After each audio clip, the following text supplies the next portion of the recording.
Bitcoin is inching closer and closer to a major milestone on Friday. The benchmark cryptocurrency appears poised to cross $100,000 at any moment.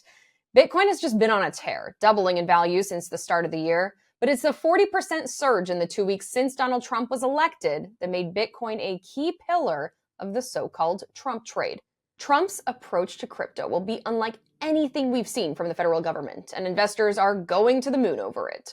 Over the summer, Trump positioned himself as the first ever presidential candidate to embrace the crypto industry and call out government officials who stood in the way of broader adoption. On day one, I will fire Gary Gensler and appoint a new SEC chairman. President Trump won't get the pleasure of using his favorite catchphrase. You're fired. Instead, the SEC chair announced Thursday he would resign from his position effective noon Eastern time on January 20th, just as President Trump is being sworn in. Gensler could technically stay with the agency until 2026, but vacating the position opens the door for Trump to install a favorable pick in the role. Gensler was often a target of crypto evangelists, and frankly, their favorite asset was a target of his. The SEC under Gensler launched a legal fight to block Bitcoin ETFs. It lost that fight, and billions have flowed into funds since the gates opened in January. The SEC also took on companies that sold and held crypto during his time in the chair. I will appoint a new SEC chairman who believes America should build the future, not block the future, which is what they're doing. Since becoming president-elect, Trump has announced picks to run agencies at a record pace, but he's been relatively quiet on the SEC front.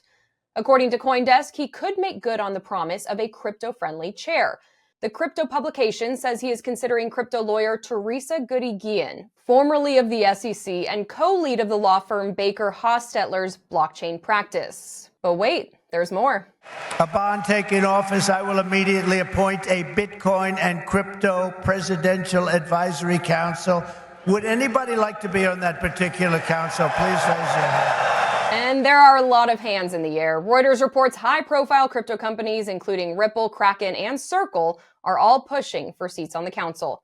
Trump recently met with Coinbase CEO Brian Armstrong. We don't know all that was discussed, but a source close to Reuters says he is interested in joining the council.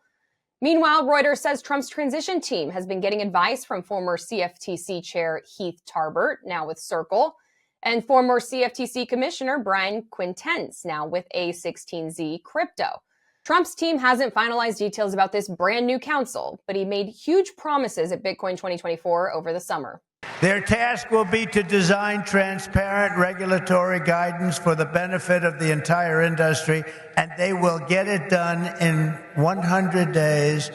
We will have regulations, but from now on, the rules will be written by people who love your industry, not hate your industry, people that want to make it clear and simple, straightforward and fair, people that want to see your industry thrive, not dive. The Bitcoin boom also got some air last week when Minneapolis Fed President Neil Kashkari told CoinDesk he'll have an open mind on crypto. That's after spending years downplaying the industry, calling crypto worthless, fraudulent, and nonsense. While it appears Bitcoin will easily surpass 100 grand, maybe even today, crypto-based prediction market bettors are getting in on the action. On Polymarket, 46% of bettors see Bitcoin topping out at 105,000 by the end of November. 23% think it will hit 110 grand. 9% are betting it will hit 120,000. Only a total of 5% see it driving up any more than that this month. But down the road, the biggest enthusiasts see a 7-figure Bitcoin. What do you think? Could Bitcoin hit $1 million or more? For Straight Air News, I'm Simone Del Rosario.